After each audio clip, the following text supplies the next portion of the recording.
तो हेलो दोस्तों यार, स्वागत है आपका एक और हमारे न्यू वीडियो में और हमारे यूट्यूब चैनल नॉर्मल एजुकेशन में। तो दोस्तों आज हम आपके लिए मौर्य साम्राज्य से कुछ टॉप एमसीक्यू लेकर आए हैं। यहाँ दोस्तों यहाँ 70 एमसीक्यू हैं। यदि आपने ये 70 के 70 एमसीक्यू कवर कर लिए तो हर एग्ज़ाम में आपको मौर्य साम्राज्य से 2 क्वेश्चन देखने को मिलेंगे। जी गाइस, तो यहाँ से आगे यदि आपको वीडियो को पसंद आता हो तो चैनल को सब्सक्राइब, वीडियो को लाइक एंड शेयर यार शेयर अपने दोस्तों तक ज़रूर कीजिए। तो चलिए दोस्तों हम वीडियो को स्टार्ट करते हैं।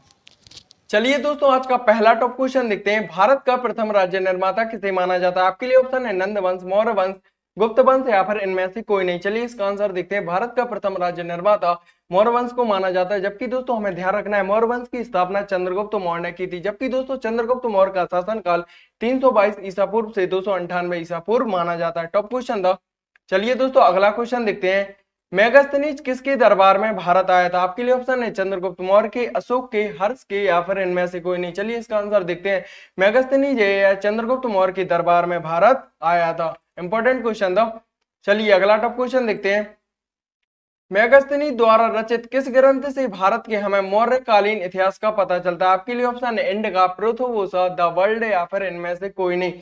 चलिए इसका आंसर देखते हैं। मेगास्थनीज की एक पवित्र पुस्तक है, वह है इंडिका। हमें ध्यान रखना है दोस्तों, इंडिका से ही मौर्यकालीन इतिहास का हमें पता चलता है। चलिए दोस्तों अगला टॉप क्वेश्चन देख लेते हैं।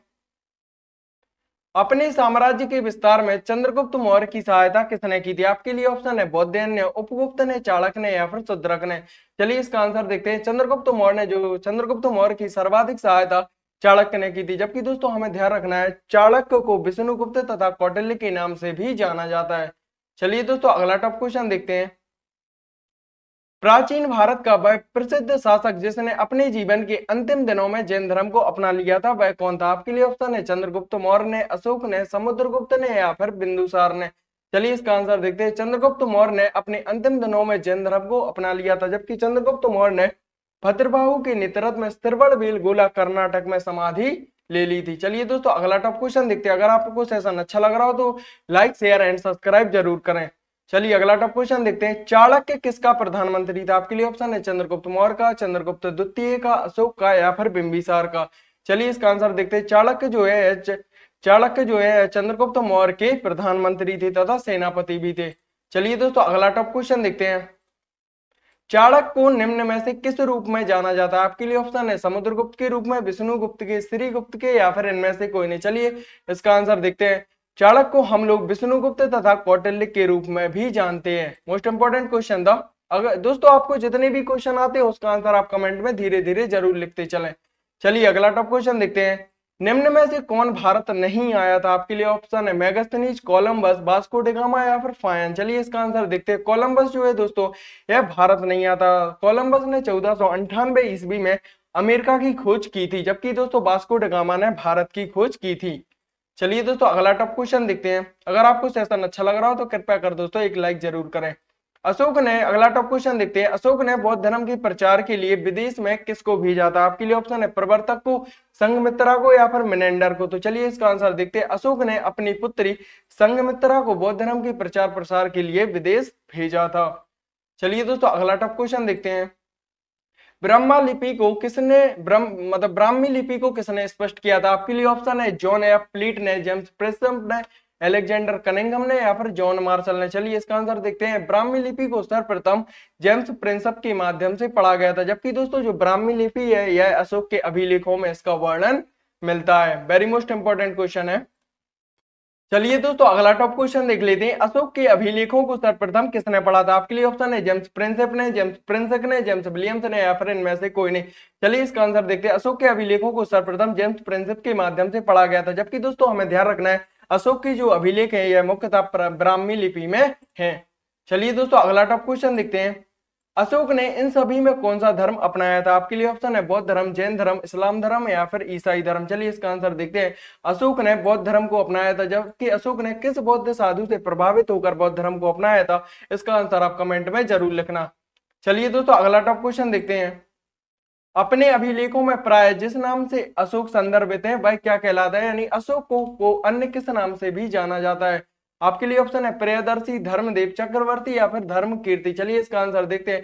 अशोक को अन्य देवताओं का प्रिय यानी प्रियदर्शी के नाम से भी जाना जाता था। चलिए दोस्तों, अगर आपने चैनल को लाइक ना किया हो तो कृपया कर लें। चलिए अगला टॉप क्वेश्चन देखते हैं।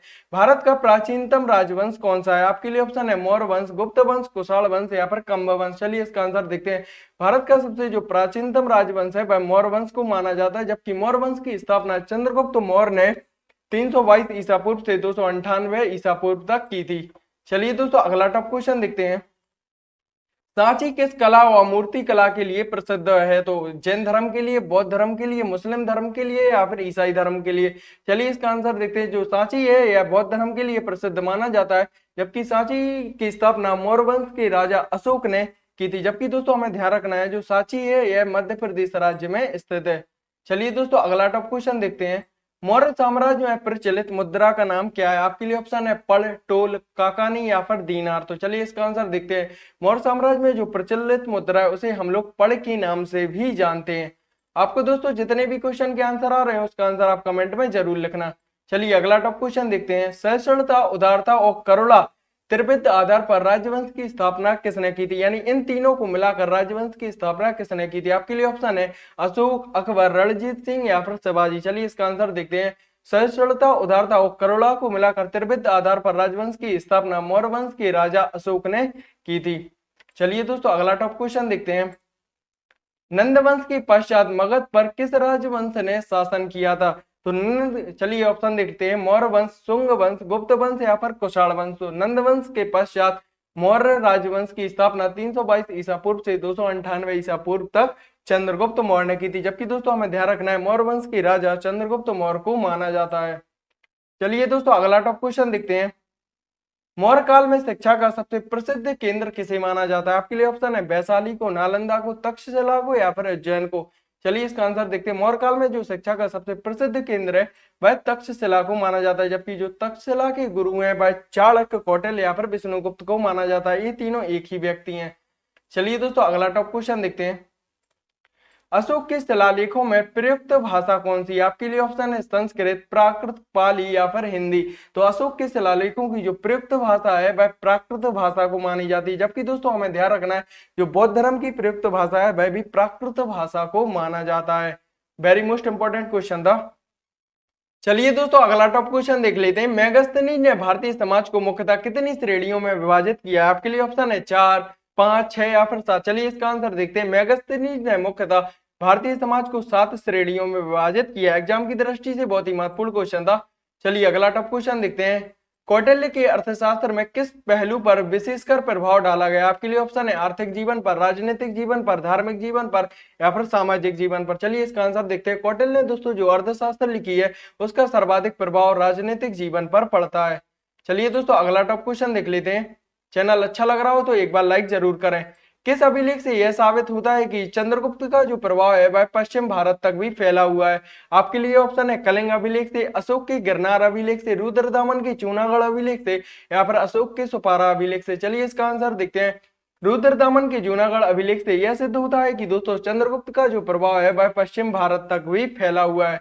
चलिए दोस्तों अगला टॉप क्वेश्चन देखते हैं। वेरी मोस्ट इंपॉर्टेंट क्वेश्चन है। सांची का स्तूप किसने बनवाया था? आपके लिए ऑप्शन है अशोक ने, गौतम बुद्ध ने, चंद्रगुप्त ने या फिर खारगोन ने। चलिए इसका आंसर देखते हैं। सांची के स्तूप का निर्माण मौर्य वंश के राजा अशोक ने करवाया था, जबकि दोस्तों हमें ध्यान रखना है जो सांची का स्तूप है यह मध्य प्रदेश राज्य में स्थित है। चलिए अगला टॉप क्वेश्चन देख लेते हैं। अशोक के शिलालेखों को पढ़ने वाला प्रथम अंग्रेज कौन था? आपके लिए ऑप्शन है John Tower, Harry Smith, Charles Metcalfe या फिर जेम्स प्रिंसप। चलिए इसका आंसर देखते हैं। अशोक के अभिलेखों को पढ़ने वाला प्रथम अंग्रेज जेम्स प्रिंसप को माना जाता है। वेरी मोस्ट इंपॉर्टेंट क्वेश्चन है एग्जाम की दृष्टि से। अगर आपको सेशन अच्छा लग रहा हो तो एक लाइक जरूर करें। चलिए दोस्तों अगला टॉप क्वेश्चन देख लेते हैं। कलिंग युद्ध की विजय तथा क्षत्रियों का वर्णन अशोक के किस शिलालेख में मिलता है? आपके लिए ऑप्शन है पहले शिलालेख में, दूसरे शिलालेख में, तीसरे शिलालेख में या फिर चौथे शिलालेख में। चलिए इसका आंसर देखते हैं। चौथे शिलालेख में दोस्तों हमें कलिंग युद्ध की विजय तथा क्षत्रियों के युद्ध का वर्णन मिलता है। चलिए दोस्तों अगला टॉप क्वेश्चन देखते हैं। चंद्रगुप्त मौर्य ने सेल्यूकस को कब पराजित किया था? आपके लिए ऑप्शन है 352 बीसी, 305 बीसी, 173 बीसी या फिर 261 बीसी। चलिए इसका आंसर देखते हैं। चंद्रगुप्त मौर्य ने सेल्यूकस निकेटर को 305 ईसा पूर्व में पराजित किया था, जबकि दोस्तों हमें ध्यान रखना है यहाँ पर सेल्यूकस की हार तथा चंद्रगुप्त मौर्य की जीत हुई थी। चलिए अगला टॉप क्वेश्चन देखते हैं। अशोक ने 261 ईसा पूर्व में कलिंग को जीतने के बाद क्या किया था? चलिए ऑप्शन देख लेते हैं। अपने राज्य की सीमा बढ़ाई थी, विश्व विजय के लिए निकल पड़ा था, या फिर भारी रक्तपात को देखकर युद्ध की नीति को सदा के लिए त्याग दिया, या फिर इनमें से कोई नहीं। चलिए इसका आंसर देखते हैं। अशोक ने 261 ईसा पूर्व में कलिंग युद्ध को जीतने के बाद भारी रक्तपात को देखकर युद्ध की नीति को सदा के लिए त्याग दिया था। तो इसका आंसर होगा option C. Very most important question था। चलिए दोस्तों अगला टॉप क्वेश्चन देखते हैं। अशोक के अधिकांश अभिलेख किस भाषा व लिपि में मिलते हैं? आपके लिए ऑप्शन है प्राकृत व ब्राह्मी, संस्कृत व ब्राह्मी, पाली व ब्राह्मी, या फिर इनमें से सभी। चलिए इसका आंसर देखते हैं। अशोक के जो अधिकांश अभिलेख हैं वह प्राकृत व ब्राह्मी लिपि में है, जबकि दोस्तों हमें ध्यान रखना है ब्राह्मी लिपि को सर्वप्रथम अंग्रेज अधिकारी जेम्स प्रिंसेप के माध्यम से इसे पढ़ा गया था। चलिए अगला टॉप क्वेश्चन देखते हैं। किस ग्रंथ में शूद्रों के लिए आर्य शब्द का प्रयोग किया गया? आपके लिए ऑप्शन है अर्थशास्त्र में, मुद्रा राक्षस में, अष्टाध्यायी में। चलिए इसका आंसर देखते हैं। शूद्रों के लिए आर्य शब्द का प्रयोग कौटिल्य की प्रसिद्ध पुस्तक अर्थशास्त्र में मिलता है, जबकि जो शूद्र है हमें ध्यान रखना है यह कृषि से संबंधित होते हैं, और आर्य शब्द का प्रयोग श्रेष्ठ या कुलीन वर्ग से संबंधित होता है, यानी अर्थशास्त्र में किसानों को विशेष दर्जा दिया गया। टॉप क्वेश्चन था एग्जाम की दृष्टि से। चलिए अगला टॉप क्वेश्चन देखते हैं। मौर्य काल में गुप्तचरों को क्या कहा जाता है? आपके लिए ऑप्शन है गढ़ पुरुष, गुप्तचर, संस्था, या फिर संचार, या फिर खोजी। चलिए इसका आंसर देखते हैं। मौर्य काल में गुप्तचरों को हमें ध्यान रखना है गढ़ पुरुष के नाम से भी जाना जाता है। आपको दोस्तों जितने भी क्वेश्चन के आंसर आ रहे हैं उसका आंसर आप कमेंट में जरूर लिखना। चलिए अगला टॉप क्वेश्चन देखते हैं।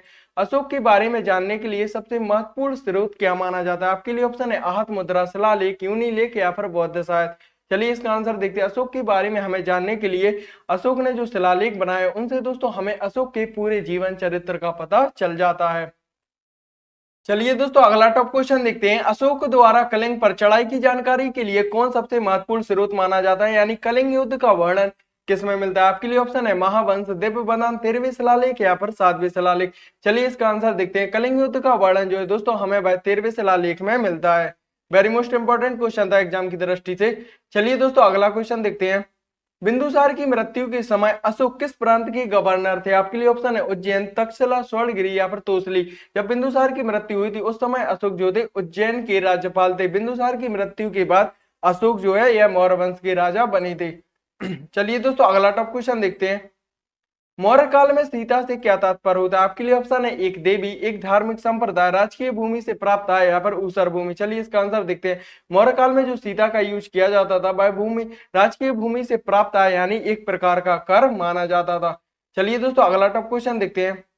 कौटिल्य द्वारा रचित अर्थशास्त्र कितने अधिकरणों में विभाजित है? यानी कौटिल्य द्वारा जो रचित अर्थशास्त्र है मुख्यतः कितने पाठों में विभाजित है? आपके लिए ऑप्शन है 11, 12, 14, या फिर 15। चलिए इसका आंसर देखते हैं। कौटिल्य द्वारा रचित जो अर्थशास्त्र है यह मुख्यतः 15 पाठों में विभाजित है। चलिए दोस्तों अगला टॉप क्वेश्चन देखते हैं। अगर आपको सेशन अच्छा लग रहा हो तो कृपया कर लाइक जरूर करें। अशोक ने बौद्ध धर्म किस बौद्ध साधु से प्रभावित होकर अपनाया था? आपके लिए ऑप्शन है उपगुप्त साधु से, बृहद्रथ, ब्रह्मगुप्त, या फिर विष्णुगुप्त। चलिए इसका आंसर देखते हैं। अशोक ने बौद्ध भिक्षु उपगुप्त साधु से प्रभावित होकर बौद्ध धर्म अपनाया था। चलिए दोस्तों अगला टॉप क्वेश्चन देखते हैं। मौर्य साम्राज्य की समय की सबसे प्रसिद्ध मुद्रा का नाम क्या था? आपके लिए ऑप्शन है तूल, दीनार, पड़, या फिर रुपया। इसका आंसर हम बता चुके हैं। मौर्य साम्राज्य के समय जो सबसे प्रसिद्ध मुद्रा है वह पड़ को माना जाता है। चलिए दोस्तों अगला टॉप क्वेश्चन देखते हैं। चंद्रगुप्त मौर्य के प्रसिद्ध गुरु चाणक्य का जो संबंध है वह किस विद्यालय से माना जाता है? आपके लिए ऑप्शन है तक्षशिला, विक्रमशिला, नालंदा, या फिर वैशाली। चलिए इसका आंसर देखते हैं। जो चंद्रगुप्त मौर्य के प्रसिद्ध गुरु जो चाणक्य हैं यह तक्षशिला के प्रसिद्ध गुरु माने जाते थे। चलिए दोस्तों अगला टॉप क्वेश्चन देखते हैं। वेरी मोस्ट क्वेश्चन है। मुद्रा राक्षस के लेखक किसे माना जाता है? आपके लिए ऑप्शन है अश्वघोष, विशाखा दत्त, कालिदास, या फिर भास को। चलिए इसका आंसर देखते हैं। मुद्रा राक्षस के लेखक विशाखा दत्त को माना जाता है, जबकि दोस्तों हमें ध्यान रखना है मुद्रा राक्षस में चंद्रगुप्त मौर्य के बारे में वर्णन मिलता है। चलिए दोस्तों अगला टॉप क्वेश्चन देखते हैं। सम्राट अशोक के पिता का क्या नाम था? आपके लिए ऑप्शन है चंद्रगुप्त मौर्य, बिंबिसार, बिंदुसार, या फिर इनमें से कोई नहीं। चलिए इसका आंसर देखते हैं। सम्राट अशोक के पिता का नाम बिंदुसार माना जाता है, जबकि दोस्तों हमें ध्यान रखना है बिंबिसार के जो पिता है वह चंद्रगुप्त मौर्य को माना जाता है, यानी चंद्रगुप्त मौर्य के पुत्र बिंदुसार तथा बिंदुसार की जो पुत्र हैं वह अशोक को माना जाता है। चलिए दोस्तों सीरीज याद रखना। अगला टॉप क्वेश्चन देख लेते हैं। अशोक ने बौद्ध धर्म का प्रचार करने के लिए श्रीलंका किसे भेजा था? तो अशोक ने बौद्ध धर्म का प्रचार करने के लिए अपनी पुत्री संघमित्रा तथा मिनेंडर को भेजा था। तो इसका आंसर होगा उपयुक्त ए और बी दोनों। चलिए दोस्तों अगला टॉप क्वेश्चन देखते हैं। चंद्रगुप्त मौर्य ने अपना अंतिम समय किस स्थान पर गुजारा था? आपके लिए ऑप्शन है पाटलिपुत्र में, श्रवण बेलगोला में, काशी में या फिर उज्जैन में। चलिए इसका आंसर देखते हैं। चंद्रगुप्त मौर्य ने अपना अंतिम समय श्रवण बेलगोला कर्नाटक में गुजारा था। जबकि दोस्तों चंद्रगुप्त मौर्य ने जैन धर्म भद्रबाहु के नेतृत्व में श्रवण बेलगोला कर्नाटक में समाधि ले ली थी। चलिए दोस्तों अगला टॉप क्वेश्चन देखते हैं। कलिंग युद्ध किस स्थान के पास लड़ा गया था? आपके लिए ऑप्शन है उदयगिरी, बालासोर, धौली या फिर बाराबांकी।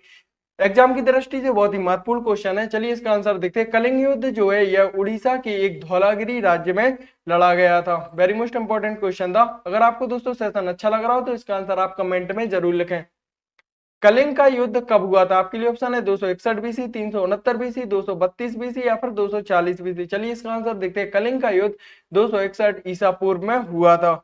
मोस्ट इंपॉर्टेंट क्वेश्चन है। चलिए अगला टॉप क्वेश्चन देखते हैं। चलिए दोस्तों अगला टॉप क्वेश्चन देख लेते हैं। निम्न में से मौर्य वंश के अंतिम शासक कौन थे? आपके लिए ऑप्शन है चंद्रगुप्त मौर्य, सुसीम, अशोक या फिर वृद्धरथ। चलिए इसका आंसर देखते हैं। मौर्य वंश के जो अंतिम शासक हैं वह वृद्धरथ को माना जाता है। जबकि दोस्तों हमें ध्यान रखना है मौर्य वंश की स्थापना चंद्रगुप्त मौर्य ने 322 ईसा पूर्व से 298 ईसा पूर्व तक की थी। चलिए दोस्तों अगला टॉप क्वेश्चन देखते हैं। वेरी मोस्ट क्वेश्चन है। डायमैक्स किसके शासनकाल में भारत आया था? आपके लिए ऑप्शन है चंद्रगुप्त मौर्य, बिंदुसार, अशोक या फिर कनिष्क। चलिए इसका आंसर देखते हैं। जो डायमैक्स है या बिंदुसार के शासनकाल में भारत आया था। जबकि दोस्तों हमें ध्यान रखना है जो चंद्रगुप्त मौर्य के शासनकाल में मेगस्थनीज भारत आया था। जबकि मेगस्थनीज की जो प्रसिद्ध पुस्तक है वह इंडिका को माना जाता है। चलिए दोस्तों अगला टॉप क्वेश्चन देखते हैं। सारनाथ में किस सम्राट का स्तंभ है? आपके लिए ऑप्शन है अशोक का, अकबर का, शाहजहां का या फिर शेरशाह का। चलिए इसका आंसर देखते हैं। सारनाथ में मौर्य सम्राट अशोक का जो है भाई एक प्रसिद्ध स्तंभ माना जाता है। चलिए दोस्तों अगला टॉप क्वेश्चन देखते हैं। मुद्रा राक्षस किस राजा की कहानी का नाटक है? आपके लिए ऑप्शन है चंद्रगुप्त द्वितीय के, चंद्रगुप्त मौर्य, चंद्रपीढ़ या फिर जयचंद का। चलिए इसका आंसर देखते हैं। जो मुद्रा राक्षस है उसका वर्णन चंद्रगुप्त मौर्य के बारे में मिलता है। जबकि दोस्तों हमें ध्यान रखना है जो मुद्रा राक्षस है यह विशाखा दत्त द्वारा रचित है। चलिए अगला टॉप क्वेश्चन देखते हैं। मौर्य साम्राज्य की राजधानी कहां पर स्थित है? आपके लिए ऑप्शन है पाटलिपुत्र में, वैशाली में, लुम्बिनी में या फिर गया में। चलिए इसका आंसर देखते हैं। मौर्य साम्राज्य की जो राजधानी है वह पाटलिपुत्र में मानी जाती है। अगर आपको दोस्तों जितने भी क्वेश्चन के आंसर आते हैं उसका आंसर आप कमेंट में जरूर लिखना प्लीज दोस्तों। चलिए अगला टॉप क्वेश्चन देखते हैं। बिंदुसार किसका पुत्र था? आपके लिए ऑप्शन है अशोक का, अकबर का, चंद्रगुप्त मौर्य का या फिर शिवाजी का। चलिए इसका आंसर देखते हैं। जो बिंदुसार है यह चंद्रगुप्त मौर्य का पुत्र था। हमें ध्यान रखना है चंद्रगुप्त मौर्य का पुत्र बिंदुसार को माना जाता है जबकि बिंदुसार का पुत्र अशोक को माना जाता है। चलिए दोस्तों अगला टॉप क्वेश्चन देखते हैं। विशाखा दत्त का मुद्रा राक्षस जो है वह किस भाषा में लिखा गया? आपके लिए ऑप्शन है पाली भाषा में, संस्कृत भाषा में, अपभ्रंश भाषा में या फिर हिंदी भाषा में। चलिए इसका आंसर देखते हैं। विशाखा दत्त द्वारा जो रचित मुद्रा राक्षस है यह मुख्यतः संस्कृत भाषा में लिखा गया। जबकि दोस्तों हमें ध्यान रखना है जो मुद्रा राक्षस है यह चंद्रगुप्त मौर्य के बारे में बताता है। चलिए दोस्तों अगला टॉप क्वेश्चन देखते हैं। मौर्य काल का सर्वश्रेष्ठ नमूना क्या माना जाता है? आपके लिए ऑप्शन है स्तूप, मौर्यकालीन गुफाएं, स्तंभ या फिर चैत्य। चलिए इसका आंसर देखते हैं। मौर्य काल का जो सर्वश्रेष्ठ नमूना है वह स्तंभ को माना जाता है। जबकि दोस्तों हमें ध्यान रखना है जो स्तंभ है वह ब्राह्मी लिपि में लिखे गए हैं। मोस्ट इंपोर्टेंट क्वेश्चन था। अगर आपको सेशन अच्छा लग रहा हो तो एक लाइक जरूर करना। किस मौर्यकालीन नगर को विश्व के नगरों की रानी कहा जाता है? आपके लिए ऑप्शन है पाटलिपुत्र को, वैशाली को, तक्षशिला को या फिर वाराणसी को। चलिए इसका आंसर देखते हैं। पाटलिपुत्र नगर को दोस्तों हमें ध्यान रखना है विश्व की नगरों की रानी भी कहा जाता था उस समय। चलिए दोस्तों अगला टॉप क्वेश्चन देखते हैं। वेरी मोस्ट इंपोर्टेंट क्वेश्चन है एग्जाम की दृष्टि से। मैकियावेली के प्रिंस की तुलना किससे की जाती है? आपके लिए ऑप्शन है कालिदास के मालविकाग्निमित्र से, कौटिल्य के अर्थशास्त्र से, राजरेख शेखर से या फिर तिरुवल्लुवर से। चलिए इसका आंसर देखते हैं। मैकियावेली के जो प्रिंस की रचना है वह दोस्तों हमें ध्यान रखना है कौटिल्य के अर्थशास्त्र से की जाती है। मोस्ट इंपोर्टेंट क्वेश्चन था। चलिए दोस्तों अगला टॉप क्वेश्चन देखते हैं। मालवा, गुजरात एवं महाराष्ट्र किस शासक ने पहली बार जीते थे? आपके लिए ऑप्शन है हर्ष ने, स्कंदगुप्त ने, विक्रमादित्य ने या फिर चंद्रगुप्त मौर्य ने। चलिए इसका आंसर देखते हैं। मालवा, गुजरात एवं महाराष्ट्र को सर्वप्रथम चंद्रगुप्त मौर्य ने जीता था। जबकि दोस्तों हमें ध्यान रखना है मौर्य वंश की स्थापना चंद्रगुप्त मौर्य ने की थी। जबकि चंद्रगुप्त मौर्य का जो शासनकाल है वह 322 ईसा पूर्व से 298 ईसा पूर्व माना जाता है। चलिए दोस्तों आज की वीडियो में बस इतना ही। अगर आपको सेशन अच्छा लग रहा हो तो लाइक, शेयर एंड सब्सक्राइब करें। हम आपके लिए दोस्तों कंपटीशन से संबंधित ऐसे ही महत्वपूर्ण वीडियो लाते रहेंगे और आपकी तैयारी बेस्ट तरीके से करवाते रहेंगे।